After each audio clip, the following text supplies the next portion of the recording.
चेहरे पर मुस्कान होती है तो दुनिया भी हमारे साथ होती है। आंसुओं को तो आंखों में भी पनाह नहीं मिलती। गुड मॉर्निंग, सुप्रभात, वंदे मातरम। आपका दोस्त ईशनारंग फिर से आपके साथ है एक नई कहानी लेकर।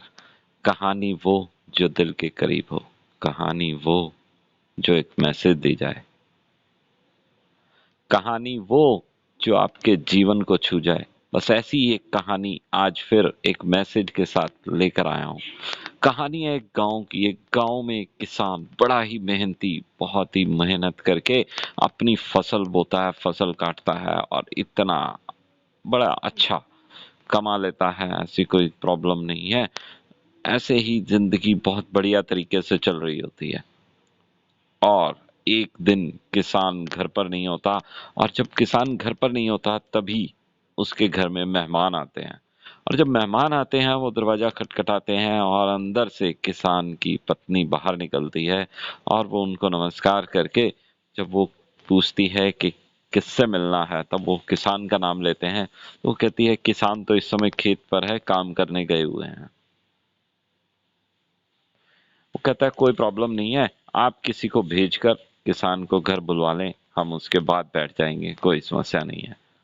तो वो बच्चों को भेजती है खेत में।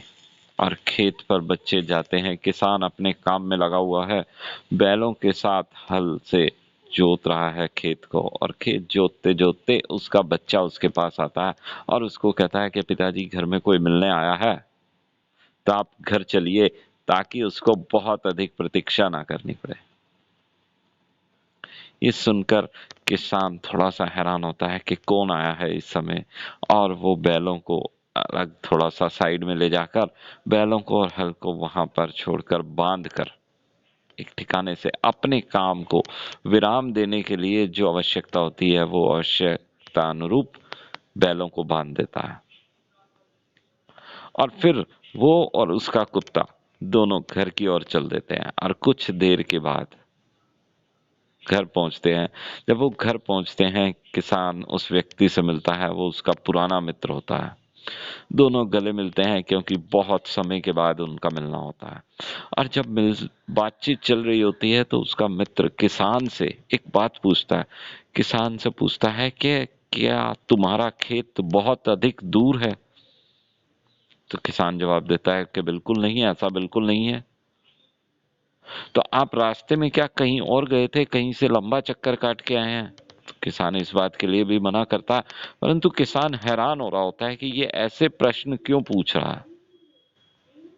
तो ये बात किसान अपने मित्र से पूछता है कि मित्र, आपने ये जो प्रश्न पूछा है इसके पीछे क्या कारण है, आपने ये प्रश्न क्यों पूछे?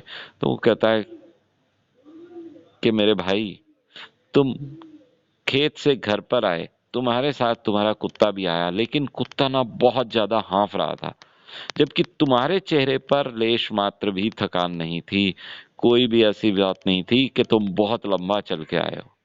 ये देखकर मैं थोड़ा सा हैरान हो रहा था। किसान कहता है तुम्हारी बात बिल्कुल सही है, ये सच में ऐसा है कि कुत्ता हाँफता हुआ आया था।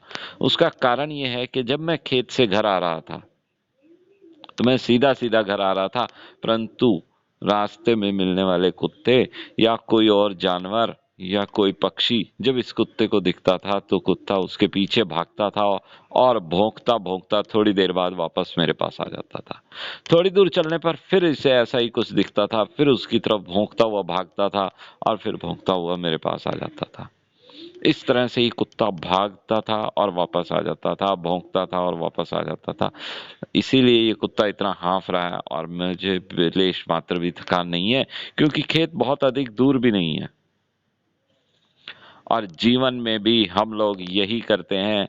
हम अपने रास्ते पर, अपने लक्ष्य पर बड़े आराम से चलते रहते हैं, परंतु आसपास मिलने वाले पक्षी, पशु या कोई व्यक्ति हमारे को हमारे लक्ष्य से डिगाने का बहुत प्रयत्न करते हैं।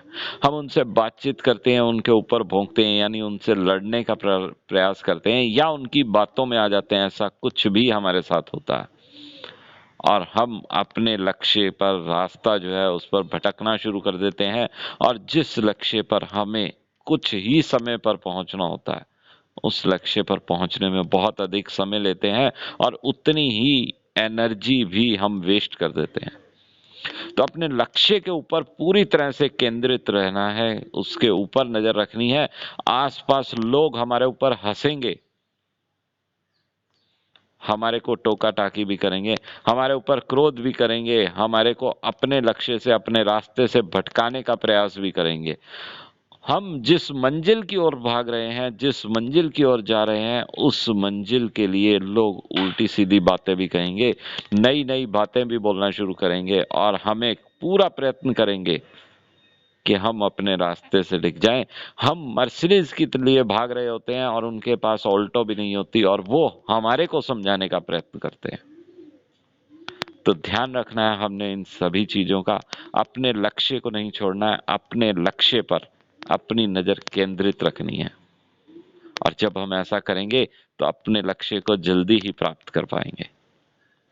तो आज की कहानी यहीं तक, संदेश अलग से बताने की आवश्यकता नहीं है। कहानी ने आपको अपना मैसेज पहुंचा दिया है। और आपको बता दूं,